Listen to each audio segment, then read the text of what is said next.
Camilla Parker Bowles a beau avoir du mal à se faire une place dans le cœur des Britanniques, elle n'a jamais relâché les efforts. Passer derrière la regrettée Diana après avoir été longtemps la maîtresse de Charles n'a pas été facile à faire oublier. Mais depuis que Charles III est devenu roi, Camilla, elle, est reine consort et s'en sort plutôt bien dans son nouveau rôle.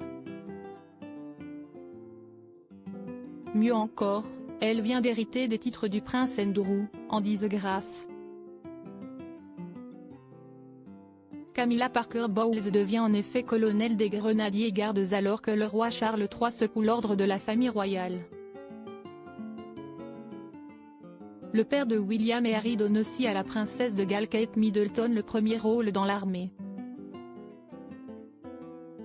La reine consort a repris le rôle d'Alceste vu déshonorer le prince Andrew en tant que colonel des Grenadiers Gardes à l'occasion d'un bouleversement des postes militaires royaux supérieurs.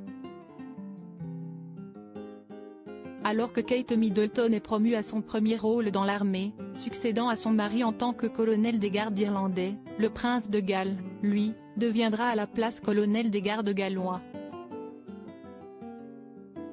Kate a longtemps accompagné son mari au défilé de la Saint-Patrick des Irish Guards, distribuant des brins de trèfle, mais sera désormais le colonel du régiment à part entière. Cependant, il ne faudrait pas s'attendre à ce qu'elle porte un uniforme. C'est avant le Trooping the Colour de l'année prochaine que le roi Charles III a décidé d'annoncer ces changements majeurs. Cet événement marquera, rappelons-le, l'anniversaire officiel du souverain britannique depuis plus de 250 ans. Le défilé d'anniversaire du roi, et le premier pour Charles, aura lieu un peu plus tard, le 17 juin. La nomination de Camilla à ce poste a été considérée comme une surprise ce mercredi 21 décembre au soir, mais peut être interprétée comme une sage décision du roi, rappellent nos confrères du Daily Mail. Le prince Andrew perd un titre avec une signification émotionnelle particulière. Il y a 7 régiments de l'unité militaire supérieure, qui est chargé d'accomplir les cérémonies d'État et les fonctions publiques, et le monarque régnant détient normalement la nomination de colonel en chef des régiments. Chacun a également un colonel qui est normalement soit un membre de la famille royale, soit un officier supérieur.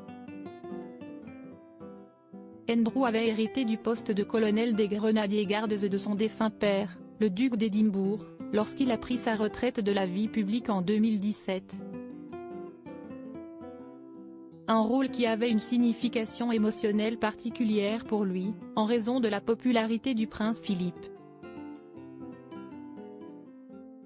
Mais Andrew n'a jamais été aussi passionné d'équitation que ses frères et sœurs, et avait dû même suivre des cours pour pouvoir apparaître à cheval.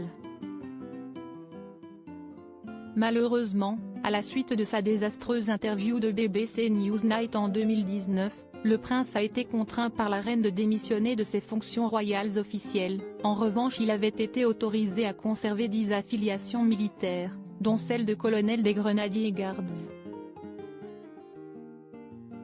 Mais le scandale Jeffrey Epstein a eu raison de lui et il a finalement été déchu du titre cérémoniel plus tôt cette année. Et ce n'est pas Camilla Parker Bowles qui va s'en plaindre. En tant que reine consort, elle est la femme la plus gradée de la famille royale, ce qui pourrait faire relativiser Andrew, qui aurait ainsi peu de raisons de se plaindre.